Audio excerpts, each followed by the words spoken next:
first thing we need to comprehend is FICO, right? We know that FICO means Fair Isaacs Corporation. And the other model that is used is called a Vantage, right? This is what you get on your VANTAGE. This is what you get on your Credit Karma. So FICO is the industry standard. Industry standard. Vantage is a secondary industry standard, right? There's versions of FICO 2, 4, 5, 8, 9, 10, and 10T, right? Vantage, there's 2.0, I think there's 3.0 and maybe 4.0. Those are the Vantage. They could be a little bit different, all right? But each of them have data points, right? And the data points for them are calculated using an algorithm, something similar to this. In this chart, you will find some numbers, right? You'll find some numbers, and then these numbers, they equate to something. So 35, 30, 15, 10, and 10. Can anybody tell me what that means?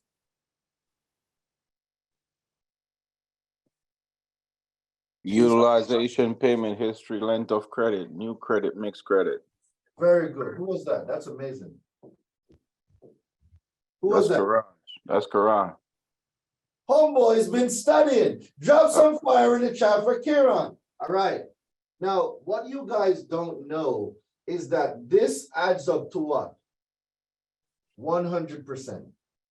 So it adds up to what? 100%, right? But this 100% is based on a credit score rating from 300 to 850, right? So that gives us 550 points. So 100% is equal to 550 points. Because from 300 to 850, what do we have? We have now 550 points. Look at this. And I saw that it equal to 550 points. Then I then said, each percentage must represent a certain number of credit score points based on the algorithm. Could we also assume that fact is true? Yes. All Yes, right. sir. So if 35% of 550, well, what's the number? Can somebody do the math for me? 192.5. So 192.5 points. What's 30%? 165. 165. 165. 15%? 82.5. 82.5. What's 10%? 50. 5. 55 and 55. Guys, when I figured this math out, it blew my entire mind, because now I know that I can recapture the biggest portion of the consumer report. Can somebody add up 192.5 plus 165? What do we have? 357.5. 357.5. I learned that I can recapture this number because I can prove that there's no such thing as a late payment, and I can prove utilizations don't exist. Because why? When you learn consumer laws, you learn to see things other people are not able to see.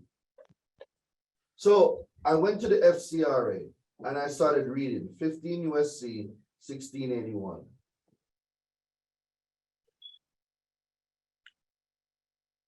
Right? So I went to 15 USC 1681A under definitions and rules of construct, and I came across some information that forever changed the way I operated. You see, exclusions told me that except as provided in paragraph 3, your consumer report, Congress gave me the definition of what a consumer report is, and that is when I realized that we have been tricked by a system.